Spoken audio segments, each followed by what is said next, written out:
nukas ano iso na nga nabaliwan, ay nukas ano iso na nga naagasan. Tada je ko na today is not just another day.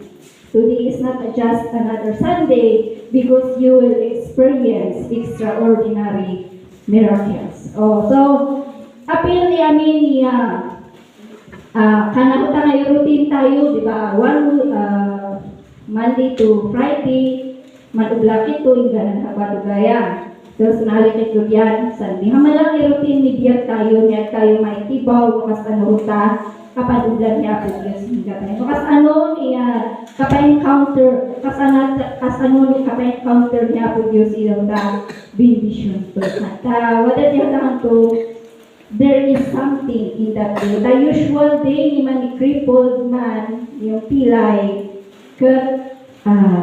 naagasan isuna or nakapag na isuna. Ajay temple gamin kat iti picture na iti wealth. Iti templo iti ngay kat kumbaga ti ararami din tayo kat iti silver, gold, bronze, sa manutada ka yang amagnutan ni temple. Iso haman ni templo ngay kat to kay picture kinabak na.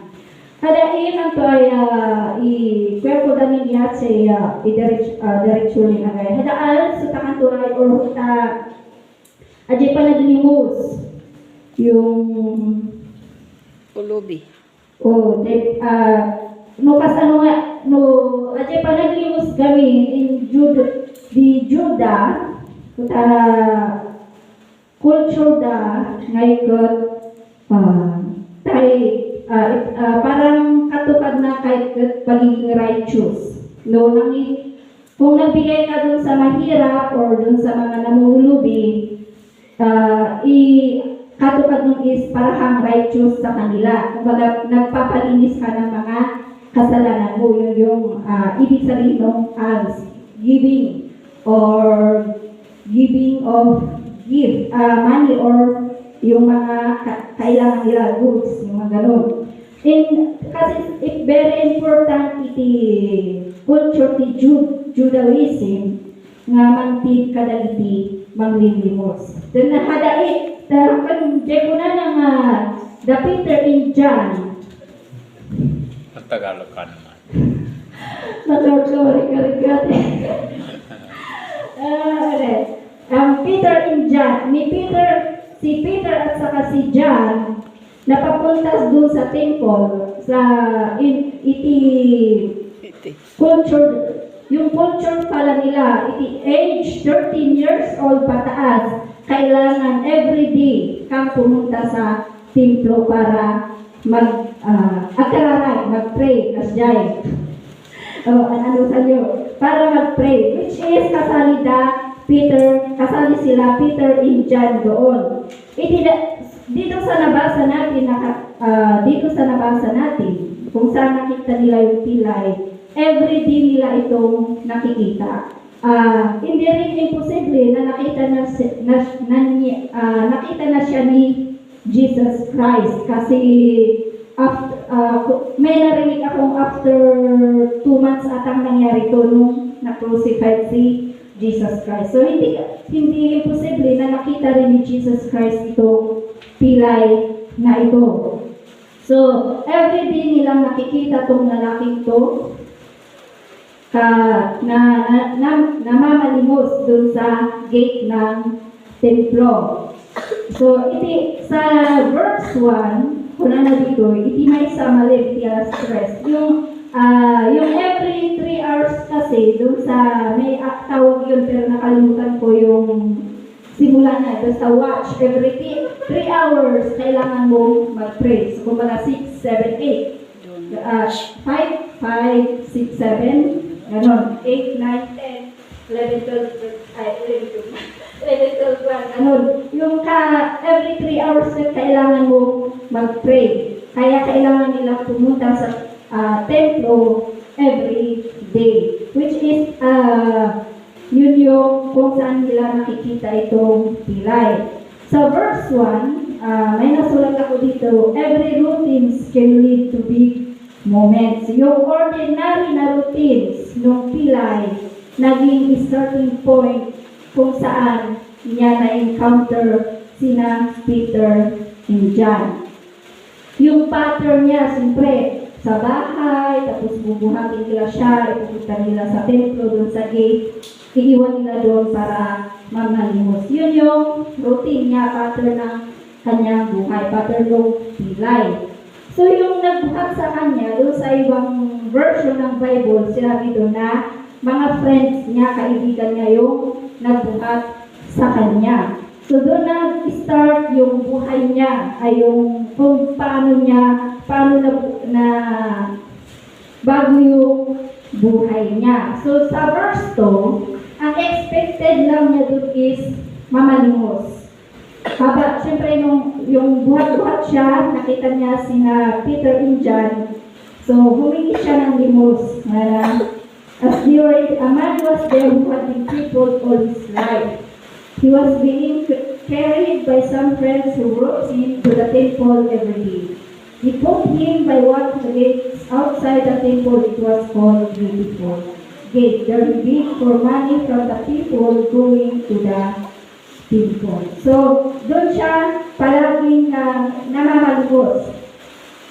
So, yung sabi niya doon na habang buhat-buhat niya, syempre, yung routine ng buhay niya, palagi siyang namamalugos, everyday, ganun lang yung routine niya, pattern ng buhay niya. So, nung nakita niya sina John and Peter, na kung saan siya humingi, kung saan siya nanghingi ng limos. Yan. No, tulay, kung adik, nagkitaw iso na iti limos kanya. So, siyempre, habang ko na ikandak man iti basit, o basit lang, nga pang, siguro, pang berinda, pang makan. Naman, expected niya nga na maglimos lang siya. Maglilimos lang siya yung expected niya. So, kung pupunta tayo sa atin, sometimes, nasanay na tayo kung paano yung routine ng ating buhay, the pattern to Lunes to Sabado, trabaho, may tergimo, after tigimo, akad, tapos manublaman, di ba? Yun lang yung routine ng ating buhay. Kung baga na-trap tayo sa unproductive cycle of life. We are trapped. So kasi yung buhay natin na parang ganun lang, every week, ganun, paulit-ulit lang, walang bago, parang wala tayong kumbaga nagiging na tayo, hindi na natin nakikita yung mga magagandang sa paligid natin. Kasi na-trap tayo, yun yung kumbaga mali sa atin kasi hindi natin nakikita yung mga nilalagay ng Diyos sa ating daanan. So sa atin, kumbaga papunta tayo dito, may nilagay siyang tao na kailangan pala ng prayer. Hindi natin napansin yun kasi hinahabol natin yung oras papunta dito sa simbahan. So yun, hindi natin napapansin yung mga nilalagay ng Panginoon sa ating mga path. So sa chapter 3, kung saan siya nanghingi, kung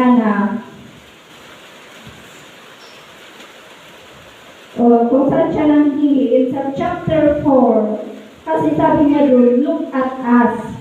So, tumingin siya sa kanya ko. For example, yung saglit lang, yung word na saglit lang tumingin niya sa akin, sabi niya.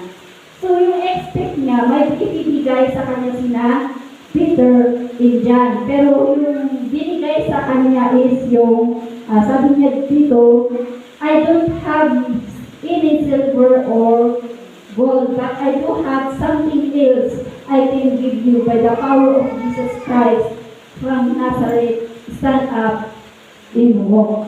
O, di ba? Yung usual day niya na manlilinggo sana that day na na-experience niya yung miracles na ginawa ng Panginoon sa kanyang buhay.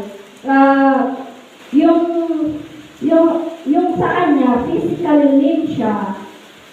But sometimes, kanya tayo, we are not physically lame, but we have many lame excuses. Nagano tayo dyan, nga, rason tayo, nakalilang ka na pila, apit itong pilay ay physically, nagdakalo ka na rason tayo na, ay, gawa, agayin ganin, nakan tayo, kuuninin, next time halitan, halitan, ada iyang hanin, di ba? Dahil marami tayong excuses na hindi pala katanggap-tanggap, di ba? So, doon sa pilay, at least katanggap-tanggap kasi pinanganak siyang gano'n. Pero tayo na physically na buo tayo, wala tayong kapansanan. So, dapat kung ano yung mga sinasabi ay kung ano yung pinapagawa ng Panginoon, dapat gawin natin. Yan. Siya. Yeah. So, di man kato, he expects small things, but God can give us much more than we ask. So di man expectar ni mga pilay, ngayot, yan ang daligato. Nung di man ngayot, ay akan hato Diyos igato, kuta, panakaagas. Sa panag, katulad na namin pilay, never to na-experience inanakat. At to ang tali karirik na ni isa to kamanakakat. At to ang tayo karirik na, at to ang tao tangay ragsak ni kamanakakat.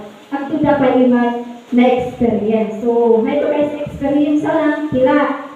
Naman niya tinitid apo kanya na, inagasan na, iso na. So, that day, yung routine niya, ni ginagaw-agaw, ngayon, non-value. The pattern of his life change. Dahil yung palagi na lang ganun, hindi mo man lang napapansin, meron pala nagbago. Diba? So, sa atin naman, kumbaga, yung mga hinihingi natin sa Panginoon, sometimes, kung na tayo, parang hindi binibigay, diba?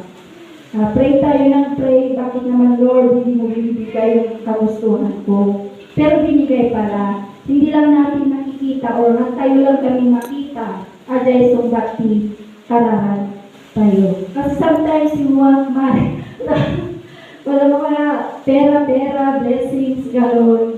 Hindi natin napapansin na paano naman si Lord. Yeah. Hingi tayo ng hingi sa Kanya, pero paano naman si Lord, di ba?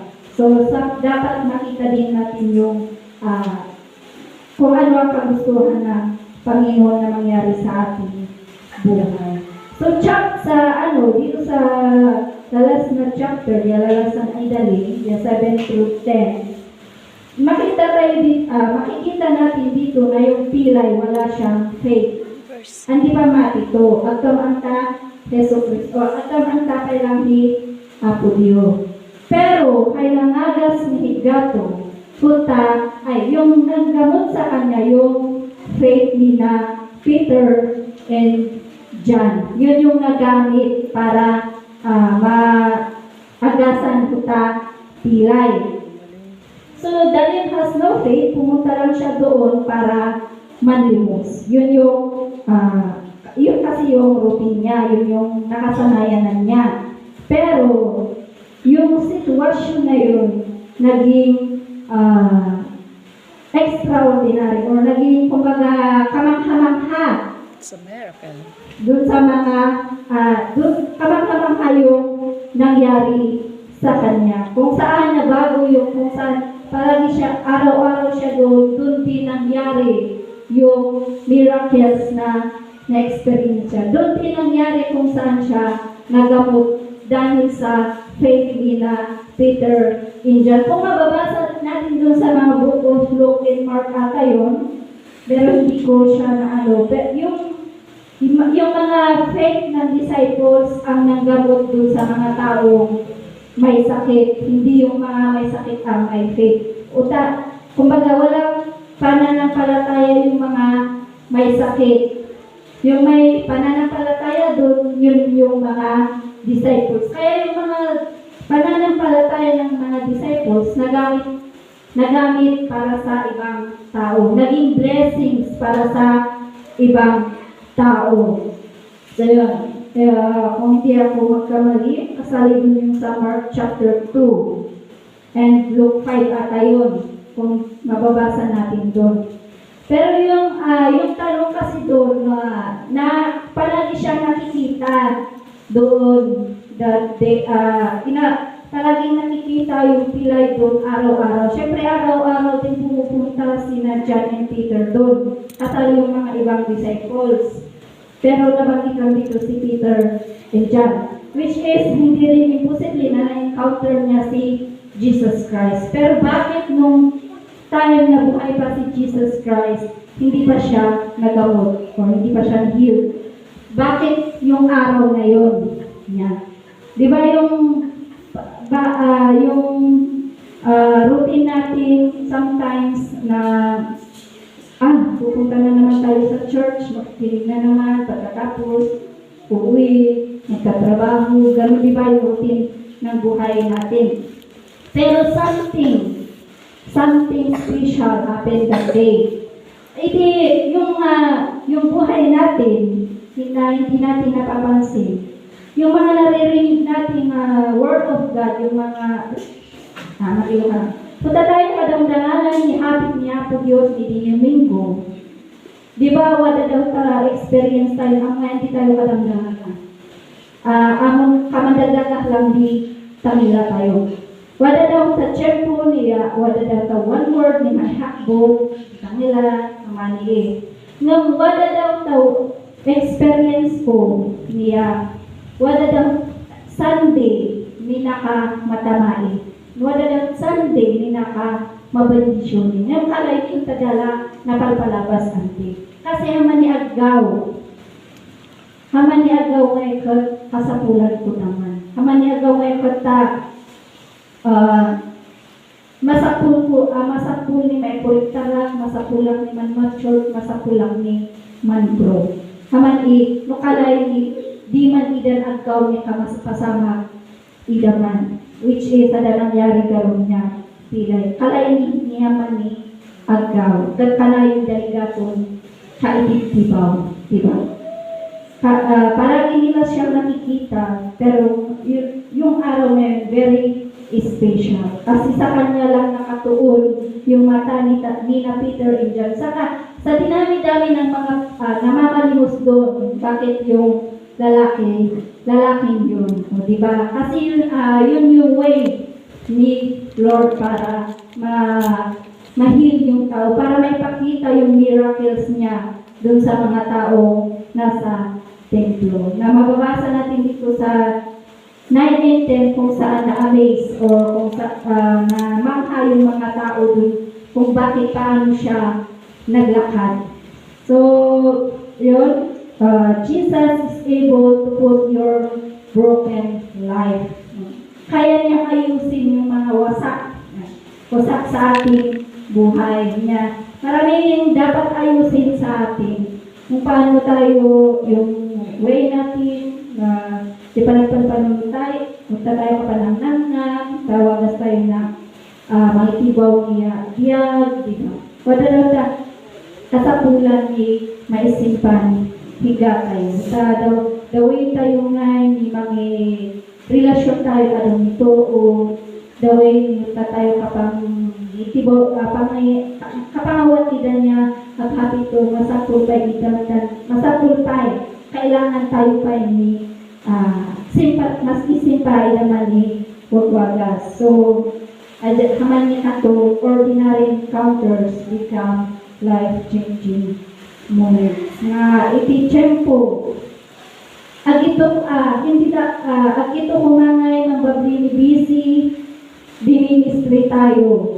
Nga, tanong mabasa tayo yung chapter ngayon, haman ni agaw may very special ni God. Agda ngay agidala agpingan ni kan kung maladaw kita lawla nalabang daw kita stress pasatilan talaw ni unhagap nga maandi hingaldang ida di ma kaaniman ni pilay. Kasi wala na kami kinataka very busy kito di ministry tayo tayo kita takal diretso yung mata tayo niya tayo itibaw idang ta kaitan niya po Diyos ni totoo di sangwanan tayo di tayo kapandalan. So, man, niya, pailawatan tayo. Ano, sorry, Tagalog mo din. Taken. So, yun, sana may naintindihan ka. Mahirap yung ano, medyo mahirap. Para ano. Siguro yun yung ma-share ko ngayong araw na ito, kung paano nabago yung buhay ng pilay, kung paano nagamit yung faith ni Peter and John. Pero yung ano pala dito, si Peter at John, kung mababasa natin dito, puro si Peter lang yung nagsasalita. Walang nasabi dito si John kasi magkaiba pala sila ng ugali. Yung ano ko dito, which is, or saan si Peter. Yung si Peter pala, nagsasalita siya bago nag-iisip. Yun. Pero si John, nag-iisip muna bago nagsasalita. Kumbaga, very different sila ng character and attitude. Kaya, sinabi ko lang, para may ano kayo, information, kala ni Peter lang ikaman kapatid yan. So yan. So, ipasa mo pa.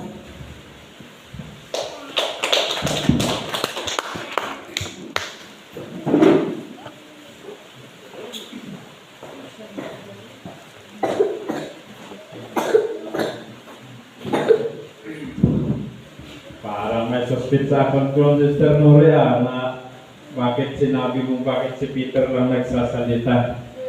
Parang sinususpitsa ko na gusto mo lang i-justify kung bakit hindi ka masyadong madaldal. Parang yun ang maintindihan ko doon para maintindihan natin kaya si Nuria di masyadong nakikipag-usap kasi iba yung characteristic niya. Pero iba-iba talaga tayo ng yung Gift. style ng buhay, yung characteristic. Pero lahat yon magagamit at magtulungan para sa ikakabuti ng ating pananampalataya. Kasi si John the Beloved kasi is yung pag-ibig ang naghahari sa kanya. Puro pag-ibig yung kaya kung tingnan natin yung sulat niya, for God so loved the world. Wala namang sinabi doon sa ni Peter na for God so loved the world. Pero si John the Beloved, puro pagmamahal. Pati doon sa Revelation, doon sa sulat niya, 2